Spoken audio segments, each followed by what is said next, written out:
Olá, meus amigos, quero cumprimentá-los, agradecendo sempre a Deus por esse momento tão especial. Que Deus seja contigo. Nós estamos estudando a lição do número 10, a lição que fala sobre a educação nas artes e na ciência. Sabemos que isto pode nos levar a um pensamento, a uma cosmovisão diferente do que nós gostaríamos de ter. Por isso que o estudo, ele nos fundamenta assim, biblicamente, naquilo que Deus deseja que nós creiamos. A lição de hoje, a lição de domingo, dia 29/11, a presença divina na criação, ou o título, Somente o Senhor.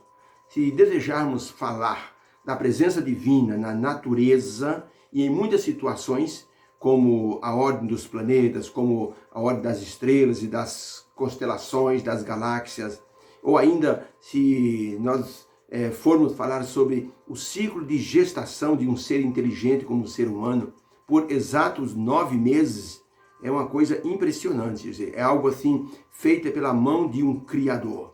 Ou seja, se você também olhar o instinto migratório dos pássaros em diversas partes do globo, nós vamos ter muitas afirmações que comprovam o fato de que Deus é o Criador deste mundo.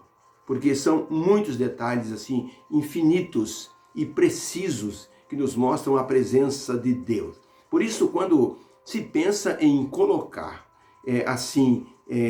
educação como matérias para estudo, como ciência, como arte, como o mundo ensina hoje, o mundo ensina de uma forma. Se nós tentarmos colocar nossa educação cristã dentro desse molde que o mundo ensina hoje, vamos perceber que aquilo que o mundo ensina vai se chocar com a educação cristã. E nesse contexto, uma das duas vai ter que ceder lugar para a outra. Ou fica a educação cristã, ou fica a educação secular. Porque sempre haverá, da parte de muitos céticos, a intenção de tirar Deus do plano da criação. Ou seja, não existe criação para os céticos, para os descrentes, para os incrédulos. Para a ciência moderna, o que existe é um processo de evolução. Por isso, sempre haverá pessoas contrárias à educação cristã. Pra você ter uma ideia, havia numa escola na Califórnia, um estudante chamado Alan. Alan havia estudado na cidade de Chicago, numa escola fundamental. E ali ele tinha um amigo chamado John. E o John estava sempre questionando assim a veracidade da criação, porque via Alan sempre lendo a Bíblia e sempre respondendo as perguntas na sala de aula e sempre se interpondo com respeito a teorias da evolução. E então o John sempre questionava Alan, tentando provar que Deus não existia. E um dia Alan disse: "Ô John, o que você precisa é ler um pouco mais a Bíblia."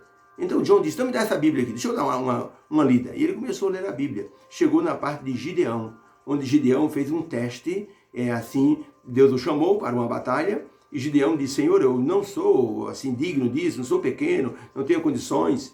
Então Deus disse: "Você tem que lutar contra os midianitas." Então o Gideão disse: "Então eu vou fazer um teste, Senhor. Vou deixar aqui um novelo de lã, um bolinho de lã aqui, no sereno, e de noite, se toda a grama em volta estiver molhada e só esse bolinho de lã estiver seco, eu sei que o Senhor me chamou."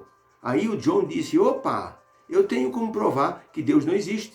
Ele pegou um bolinho de lã e disse: Alan, vamos colocar esse bolo de lã aqui no tempo, à noite, e amanhã cedo ele tem que estar seco. Tudo em volta tem que estar molhado. A grama tem que estar molhada, mas esse bolinho de lã tem que estar seco." Quando chegou na manhã seguinte, o John correu lá e pegou o bolinho de lã. Quando ele apertou, ele estava encharcado. Ele deu uma grande risada. Disse: "Viu, Alan, que como eu provei que Deus não existe, Deus não existe, aqui está a grande prova." Na verdade, o que John estava fazendo era uma coisa assim inaceitável. Ele não estava provando nada.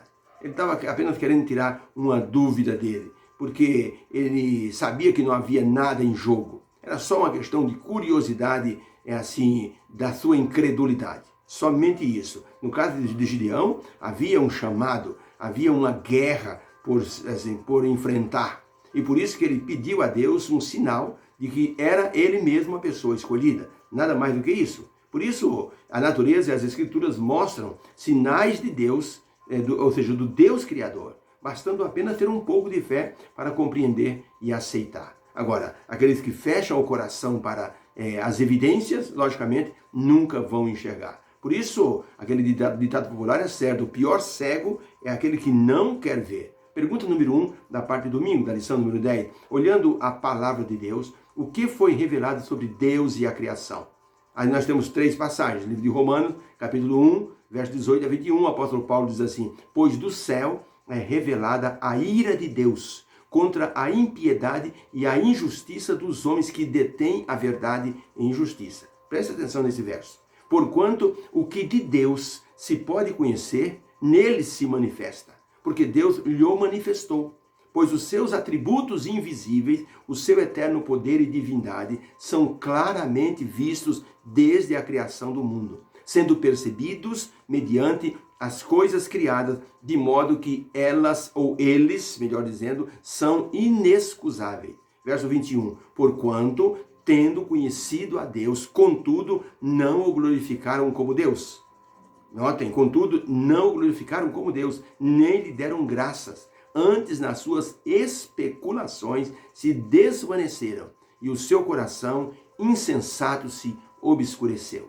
Então, Paulo está dizendo que as pessoas do seu tempo não queriam enxergar, porque não queriam enxergar mesmo. E ele diz assim: eles se desvaneceram em suas especulações, e o seu coração insensato se obscureceu. Salmo 19, de 1 a 6, Davi exclamando: os céus proclamam a glória de Deus e o firmamento anuncia a obra de suas mãos. Um dia faz declaração a outro dia, e uma noite revela conhecimento a outra noite. Não há fala nem palavras, não se lhes ouve som algum, porque toda a terra estende Deus a sua linha e as suas palavras até os confins do mundo. Neles pôs uma tenda para o sol, que é qual um noivo que sai do seu tálamo e se alegra como um herói, a correr a sua carreira ao encontro da noiva. A sua saída do sol é desde uma extremidade dos céus e o seu curso até a outra extremidade deles, e nada se esconde do seu calor. Davi falando da beleza da criação, da beleza das constelações, da beleza das estrelas. Neemias 9, verso 6. Só tu, Senhor, tu somente, Senhor, tu fizeste o céu e o céu dos céus, juntamente com todo o seu exército, a terra e tudo quanto nela existe, os mares e tudo quanto neles existe, e tu os conservas a todos, e o exército do céu te adora.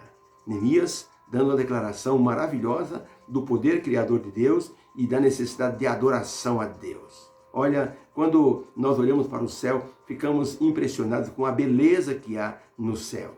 Muitas vezes as pessoas negam a existência de Deus, mesmo olhando o céu. Hoje em dia as pessoas nem olham para o céu. As grandes cidades, com toda a sua poluição, nem dá para ver o céu. Mas quando você vai para o interior, você pode assim ficar surpreso e embevecido olhando a beleza de um céu estrelado. Então, para a pergunta, olhando a palavra de Deus, o que foi revelado sobre Deus e a criação? A resposta é: não dá para negar a existência da mão divina na criação. Será preciso mais fé para crer numa obra espontânea, numa evolução, resultado do acaso, do que crer no ensino bíblico da existência de um Deus criador. Entenderam?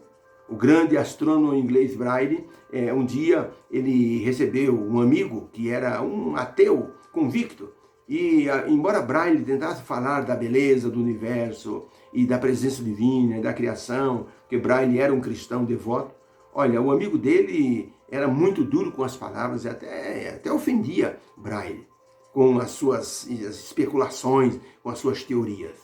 Passado uns 6 meses, Braille fez o seguinte: ele construiu um planetário dentro assim, da casa dele, num galpão. Ele tinha um galpão no fundo, preparou um planetário maravilhoso, com os sóis se mexendo, um monte de engrenagem, com o sol nascendo, com o sol se pondo, com as estrelas no céu. Ele fez uma espécie de um projetor que projetava as estrelas, os planetas na sua beleza, colocou uma trilha sonora e convidou o amigo para um chá. Depois de tomarem o chá, Braille disse: vamos então agora lá no fundo ver o telescópio.